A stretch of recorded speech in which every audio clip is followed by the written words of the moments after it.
You built a factory in someone else's country. You followed every rule. You paid every tax. You employed thousands of workers. And then one day, that country passed a law saying, "Hand us your technology secrets, or we will make sure you can never win another government contract again." That is not a hypothetical. That is exactly what Europe just told China. And China's response, which came out this morning, is a direct threat. This is the story of how Europe quietly declared economic war on the country that has been eating its lunch for a decade, and why the consequences of this fight could affect everything: your electricity bill, your next car, the jobs in your city, whether you live in Europe or not. To understand why Europe did this, you have to understand just how bad things have gotten. Since 2024, 200,000 European jobs have disappeared. Not slowly, not quietly. They vanished from steel plants, from chemical factories, from car manufacturing lines, places where people had worked for generations. And according to the European Commission's own projections, the number could hit 600,000 by the end of this decade in car manufacturing alone. The reason isn't bad management. It isn't lazy workers. It's something much simpler and much harder to fight.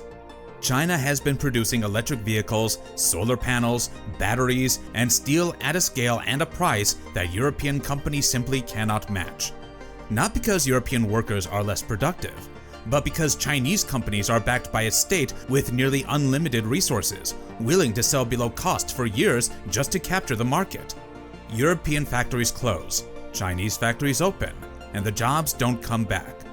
For years, European governments argued about what to do. Some said, "This is just free trade, let the market decide." Others said, "This is industrial warfare and we are losing it." In March 2026, Europe finally picked a side. But here's where it gets genuinely strange, because Europe didn't just build a wall around its market, it built a trap. On March 4th, 2026, the European Commission unveiled something called the Industrial Accelerator Act, or the IAA. The name sounds boring. What it actually does is extraordinary. Level 1.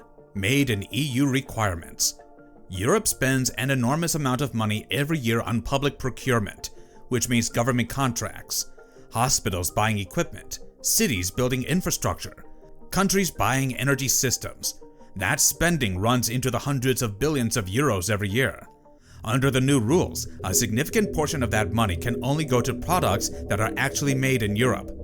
If you want a slice of those government contracts for solar panels, for batteries, for wind turbines, for steel, your product needs to qualify as made in EU.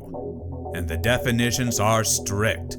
For electric vehicles, for example, the battery cells must be produced in the EU. 3 main components of the traction battery must be of EU origin.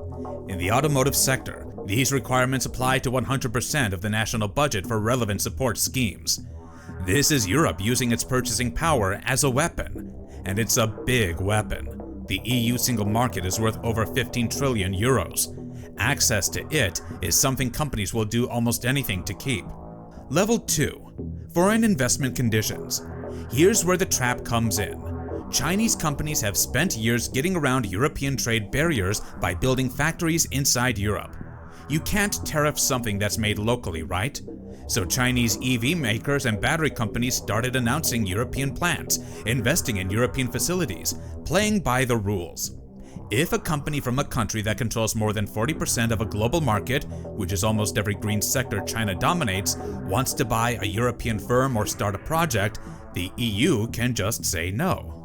They've effectively stopped China from buying up European distressed assets. Third, green public procurement. Every time a European city buys new electric buses or a country builds a wind farm, they are now legally required to prioritize sovereign supply chains. Even if the Chinese bid is 30% cheaper, the government must choose the European option. The reaction from Beijing was instantaneous and vitriolic. The Chinese Ministry of Commerce called it institutional discrimination. But beyond the rhetoric, China's anger is rooted in a very specific feeling: betrayal. For decades, European companies like Volkswagen and Siemens made billions in China by following Chinese rules. They were forced into joint ventures. They had to share their tech. Now that China has the upper hand, Europe is adopting the same playbook. China is essentially saying, you taught us these rules, and now that we're winning the game, you're trying to change them. In April 2026, China's state-run media issued a warning. Europe is choosing green protectionism over green progress.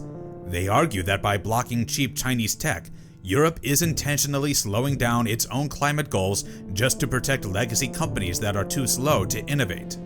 If Europe restricts Chinese companies, China has the legal machinery ready to restrict the raw materials and components that European manufacturers depend on. The mineral embargo. This is the nuclear option.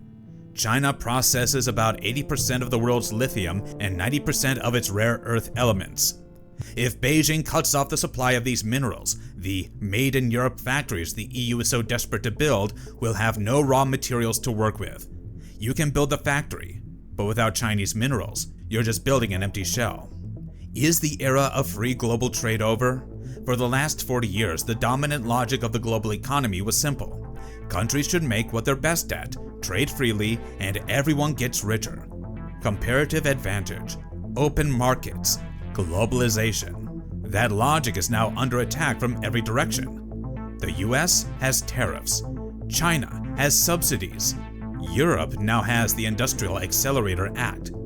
Every major economic bloc is moving in its own way toward the same conclusion.